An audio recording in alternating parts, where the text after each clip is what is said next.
My husband's emotional affair was the last straw. Now we're divorcing and it's messier than I ever imagined.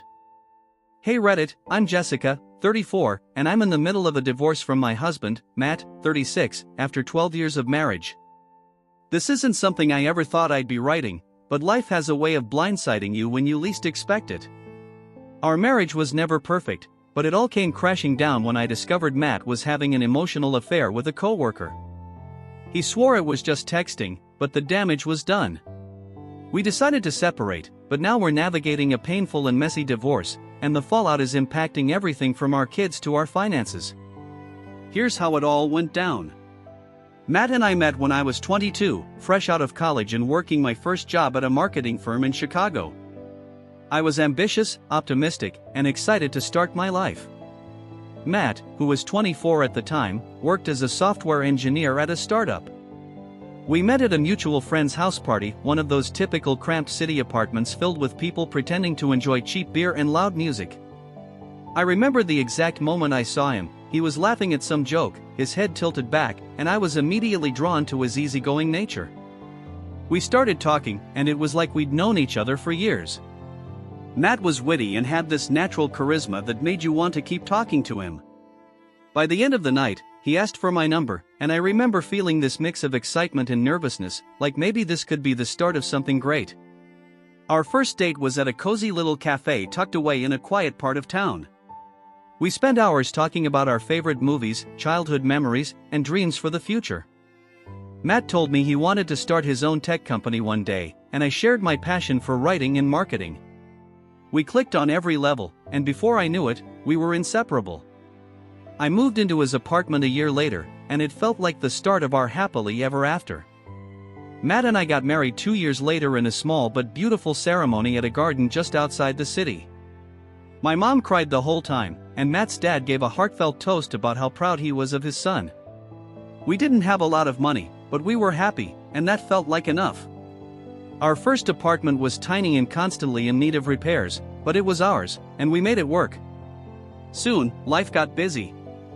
I took a job at a bigger marketing firm, and Matt's tech career started taking off. We bought our first house when I was 27, a modest 3-bedroom in the suburbs with a little backyard that was perfect for starting a family. A year later, our son, Ethan, was born, and I fell in love with Matt all over again watching him be a dad. He was attentive, caring, and would sing Ethan to sleep with off-key lullabies that made us both laugh. 2 years after that, we welcomed Lily, and our little family felt complete. But as the years went by, things started to change. The demands of work, raising 2 kids, and keeping up with the day-to-day grind began to take their toll on our relationship. Matt's career was booming, but it also meant longer hours and more stress. He'd often come home late, exhausted, and I'd be waiting up with a cold dinner and 2 kids who'd been asking where their dad was. Our conversations became less about us and more about logistics, who was picking up Ethan from soccer practice, whether we had enough money to fix the leaky roof, or what we were doing about my mom's upcoming visit. I tried to be understanding. I knew Matt was under pressure at work, and I was proud of how hard he was working to provide for our family. But I was also drowning. I'd gone from being Jessica, a career-driven woman with dreams and ambitions, to being a mom who could barely remember the last time she did something just for herself. Matt was my partner, but more and more, it felt like I was carrying the weight of everything alone. The first red flags started about a year ago, though I didn't realize it at the time. Matt was glued to his phone constantly, even during family time. He'd get these little notifications and smile, or he'd be typing furiously with a look of concentration I hadn't seen in a while. I asked him once, half joking, "Who's got you smiling like that?" He just laughed it off and said it was work stuff. I wanted to believe him, but there was something about the way he said it that didn't sit right with me. A few weeks later, Matt mentioned a new project at work, and how he was spending a lot of time collaborating with his team, particularly a coworker named Anna. I'd heard of Anna in passing, a young, pretty data analyst who'd recently joined his company. Matt talked about her a lot, praising her work ethic and saying how great she was at her job. It didn't bother me at first. I trusted Matt, and I'd always prided myself on not being the jealous wife. But the late-night texts continued, and soon, Matt was staying at the office later and later. He'd tell me he was working on deadlines or that the team was putting in overtime, but every excuse felt a little thinner than the last. One night, he came home around midnight, his shirt wrinkled and his hair tousled. He looked surprised to see me still awake. "You should go to bed," he said, kissing my forehead absent-mindedly. "I'm just gonna shower and crash." I sat in the dark living room for a long time after that, trying to ignore the sinking feeling in my gut. I knew something was wrong, but I didn't know how to bring it up without sounding paranoid. I was afraid of what I might find, and maybe, a part of me wasn't ready to face the truth. The breaking point came a month later. Matt had fallen asleep on the couch after a long day, and his phone was sitting on the coffee table, screen glowing with a new message. I glanced over and saw Anna's name. I hesitated, my heart pounding in my chest. I knew it was wrong, but curiosity got the better of me. I unlocked his phone, he'd never bothered to change the password, and my stomach dropped as I scrolled through the messages. "Anna, I had such a great time talking to you today. You always know how to make me feel better." "Matt, same here. I needed that. Can't wait to see you tomorrow." There was nothing explicit, nothing that screamed affair, but it was the intimacy that stung. The way they shared jokes, the personal confessions, the little emojis that made it clear this wasn't just a friendship. I felt sick, like I'd been punched in the gut. This wasn't just work talk, this was emotional cheating, plain and simple. I woke Matt up, my hands shaking, and showed him the messages. He sat up, groggy and disoriented, and his face went pale when he saw what I'd found. He tried to downplay it, saying it was just texting and that I was overreacting. "It's not what you think, Jess," he insisted. "We're just friends. I've never even touched her." But it wasn't about touching. It was about the betrayal, the secrecy, and the fact that he'd been sharing parts of himself with someone else that he hadn't bothered to share with me in years. I told him I needed time, that I couldn't just pretend everything was okay. Matt begged me not to leave, promising he'd cut off contact with Anna and focus on us, but it felt like too little, too late. Update number 1, deciding to separate. After weeks of tense conversations and half-hearted therapy sessions, I finally told Matt I wanted to separate. It wasn't an easy decision. We'd built a life together, a family, and the thought of tearing it all apart felt unbearable. But I couldn't stay in a marriage where I felt so disrespected and unloved. Matt took the news harder than I expected. He'd been holding on to this fantasy that we could fix things, that somehow we could go back to the way we were. But I was done trying to put on a brave face. We told the kids together, sitting them down in the living room on a rainy Tuesday evening. I'll never forget the look on Ethan's face, confusion, hurt, and anger all rolled into one. "Why can't you just be nice to each other?" he asked, his voice cracking. Lily didn't say much, just crawled into my lap and clung to me like she was afraid I'd disappear too. We decided Matt would move out, at least temporarily, while we figured out what to do next. He found a small apartment not too far away, and we set up a basic custody schedule. He'd have the kids on weekends, and I'd have them during the week. It was awkward and painful, but we were trying to keep things as stable as possible for Ethan and Lily. The first few weeks were rough.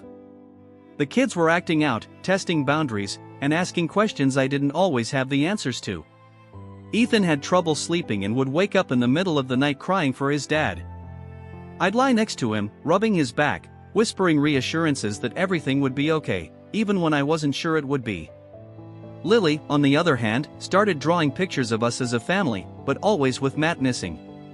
It broke my heart every time I saw one, a constant reminder of the fallout from our broken marriage. Matt, for his part, seemed lost. He'd call me late at night, sounding tired and defeated, asking if I'd reconsider. "I messed up, Jess," he'd say, his voice cracking. "But we can get through this. For the kids." I wanted to believe him, but I knew we'd passed the point of no return. The trust was gone, and I wasn't sure it could ever be rebuilt. The day I filed for divorce felt surreal, like I was watching someone else's life unfold. I sat in my lawyer's office, signing papers with shaky hands, and every pen stroke felt like another nail in the coffin of our marriage. I knew it was the right thing to do, but it still felt like a failure, like I was giving up on the one thing I'd promised to protect. Matt didn't take the news well. He accused me of blindsiding him, even though we'd talked about it multiple times. I thought we were working on things, he said angrily, pacing back and forth in my living room. You're just giving up. His words stung, but I stood my ground. I wasn't giving up, I was choosing myself for the first time in a long time. The legal process was more draining than I ever imagined. Matt and I had never been great with money, and our finances were a tangled mess of joint accounts, credit card debt, and a mortgage that felt like a weight around our necks. To make matters worse, I discovered that Matt had been using our joint credit card to buy gifts for Anna, expensive dinners, jewelry, even a weekend getaway that he'd told me was a work retreat.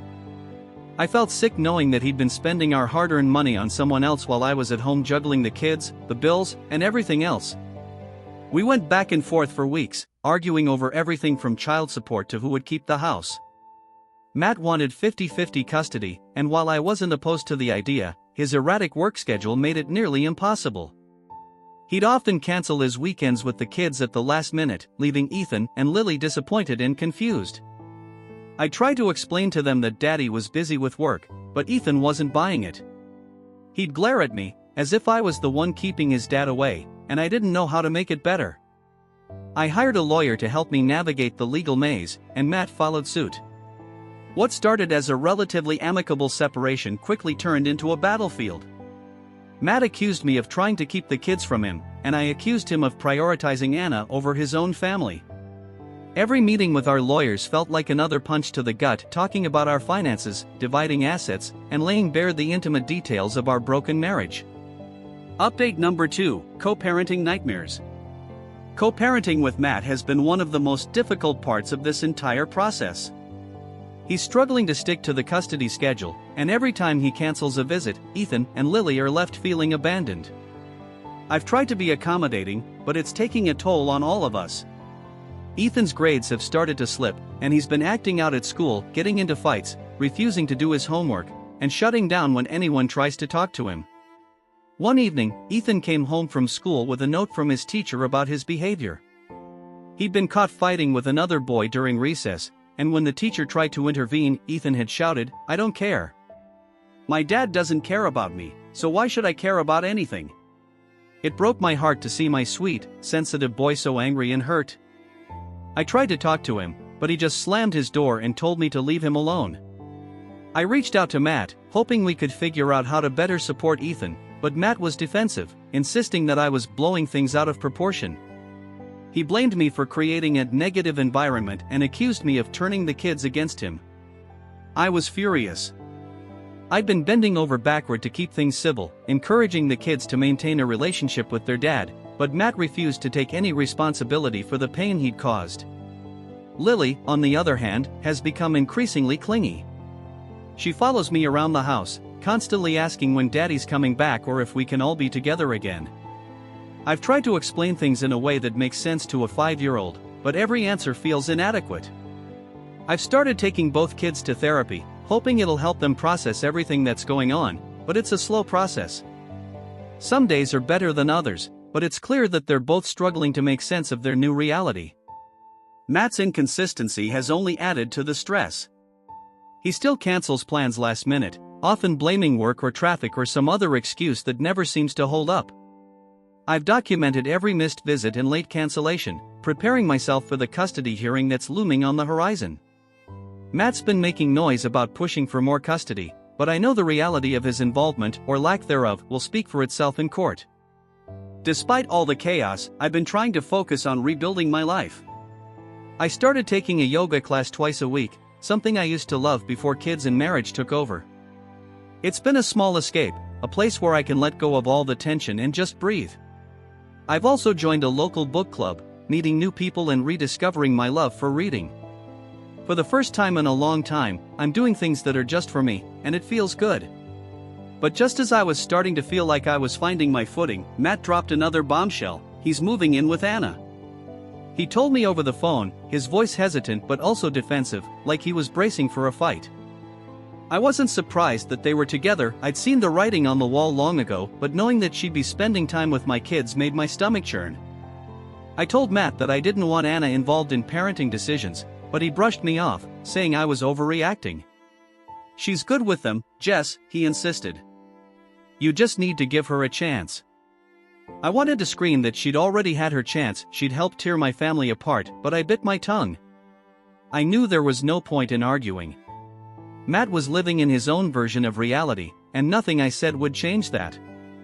Ethan's been struggling with the change. He's mentioned that Anna tries too hard to be his friend, buying him things and letting him get away with stuff that Matt and I would never allow. "She's just weird," Ethan told me one night, fidgeting with his Lego set. "She always wants to do stuff with me, but I don't even know her." I reassured him that it was okay to feel that way, but inside, I was seething. I hated that my son was being put in this position, forced to navigate his dad's new relationship when he was still trying to process the loss of his old life. Update number 3, the custody battle. The custody battle has been a drawn-out nightmare. Matt's pushing hard for 50-50 custody, but his track record of missed visits and last-minute cancellations isn't doing him any favors. My lawyer has been a rock, guiding me through the process and helping me present the strongest case for the kids. But every court appearance feels like another gut punch, seeing Matt in his suit, acting like he's the victim, while I'm just trying to keep my head above water. We had a mandatory mediation session last month, and it was an absolute disaster. Matt spent the entire time arguing that he deserved equal time with the kids, completely ignoring the fact that he'd failed to show up for nearly half of his scheduled visits since the separation began. I brought up my concerns about Anna's involvement, but Matt brushed it off as me being bitter and jealous. I'm not jealous, I'm furious that he's putting his new relationship ahead of his kids, and I'm scared of the impact it's having on them. The mediator suggested a temporary custody arrangement every other weekend and one dinner a week for Matt, and I agreed, but only because I knew it was the best option for the kids right now. Matt reluctantly agreed, but it was clear he was only going through the motions. He's already talking about appealing the decision, convinced that the court is biased against him, but I'm ready to fight for my kids. A few weeks ago, Ethan had a meltdown after another missed visit with Matt. It was a Saturday, and Matt had promised to take him to a baseball game, but an hour before they were supposed to leave, he called to cancel. Ethan was devastated. He threw his baseball cap across the room, screamed that he hated Matt, and locked himself in his room. I stood outside his door, my heart breaking, knowing there was nothing I could say to make it better. I called Matt, furious, and demanded to know why he'd canceled. He mumbled something about a work emergency, but I could hear Anna in the background, laughing about something. I hung up without saying goodbye. I knew then that Matt's priorities were elsewhere, and I couldn't keep shielding the kids from that reality. The weeks that followed were some of the hardest of my life. Ethan was distant, angry, and barely speaking to me. I felt like I was losing him, and it terrified me. I started taking time off work, using up my vacation days to be there for him, but nothing seemed to help. One night, I found him in his room, tearing up photos of Matt that he'd taken off the wall. "He doesn't care about us," Ethan said, his voice thick with tears. "Why should I care about him?" I didn't know what to say. I held him as he cried, and all I could do was promise that I'd always be there, no matter what. It was a promise I wasn't sure I could keep, but I knew I had to try. Through therapy, I've been learning to let go of the guilt that's been weighing me down. I've always been a fixer, the one who tries to hold everything together, but I'm realizing that some things are out of my control. I can't make Matt be a better father, and I can't force him to see the damage he's causing. All I can do is be there for my kids, set boundaries, and protect our peace. I've started journaling again, something I used to do religiously before life got so chaotic. It's been a way to process everything that's happening, to unload the anger, sadness, and exhaustion that I carry around every day. I've also made a point to carve out little moments of joy, whether it's going for a run, cooking a meal I love, or just sitting in the park with a good book. I'm slowly finding my way back to myself, and it's been the most empowering feeling. Update number 4, a small win and new challenges. The judge finally issued a ruling on our custody arrangement. Matt will have the kids every other weekend and one dinner a week. It's a small victory, but it feels like a huge weight has been lifted off my shoulders. Matt's reaction was predictably bitter, grumbling about how the system is stacked against fathers, but I've stopped letting his words get to me. I'm done trying to justify my decisions to someone who refuses to see the bigger picture. Ethan's been doing better in therapy, slowly but surely. He's still angry, still hurt, but he's learning to talk about his feelings instead of bottling them up. The therapist has been working with him on coping strategies, and he's even started journaling, just like I have. It's been a small but hopeful sign that he's starting to heal. Lily, too, is showing signs of improvement. She's been drawing pictures of us as a family again, this time with Matt included. They're simple, childlike drawings, but every time I see one, I feel a little flicker of hope that maybe, just maybe, we're going to be okay. I've been doing my best to reassure both of them that they're loved, that none of this is their fault, and that we're all just doing our best to figure things out. I've also taken a tentative step into the dating world, not anything serious, just a few coffee dates and casual meetups. It's been strange, getting to know new people and putting myself out there again, but it's also been fun. I've realized that I still have a lot to offer, that I'm more than just a mom or a soon-to-be divorced woman. I'm Jessica, and I'm allowed to be happy, too. It's been over a year since Matt and I first separated, and while life is still messy and complicated, it's finally starting to feel like my own again. I downsized to a smaller, more manageable house, something cozy that the kids and I can make our own. We've been decorating together, and it's been a fun project that's brought us closer. Ethan picked out his own paint color, a bright blue that he says reminds him of his favorite baseball team, and Lily's room is covered in glittery fairy decals that make her smile every time she walks in. We've found our rhythm, slowly but surely. I've been more open with Ethan and Lily about what's going on, answering their questions as honestly as I can. I've told them that it's okay to feel sad, angry, or confused, that all their feelings are valid and that I'm here to help them through it. We've had some tough conversations, but we're figuring it out together, one day at a time. As for Matt, our relationship is still a work in progress. He's been better about sticking to the custody schedule, and I've noticed him making more of an effort with the kids. We're not friends, and I'm not sure we ever will be, but we're managing to co-parent without tearing each other apart, and that's a start. I've set firm boundaries with him and Anna, making it clear that my focus is on the kids and that I won't tolerate any more games or drama. I've also learned to protect my own peace. I'm no longer spending my days worrying about what Matt's doing or who he's with.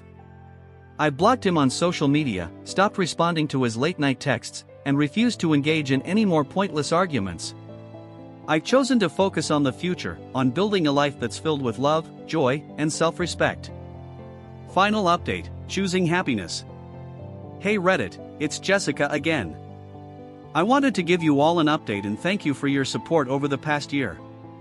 This journey has been the hardest thing I've ever done, but it's also taught me so much about resilience, forgiveness, and the importance of putting myself and my kids first. I'm still healing, still figuring out what life looks like on my own, but for the first time in a long time, I'm hopeful about the future. Matt and I are far from perfect, but we're doing our best to navigate this new chapter. The kids are adjusting, and we're all learning to adapt to our new normal.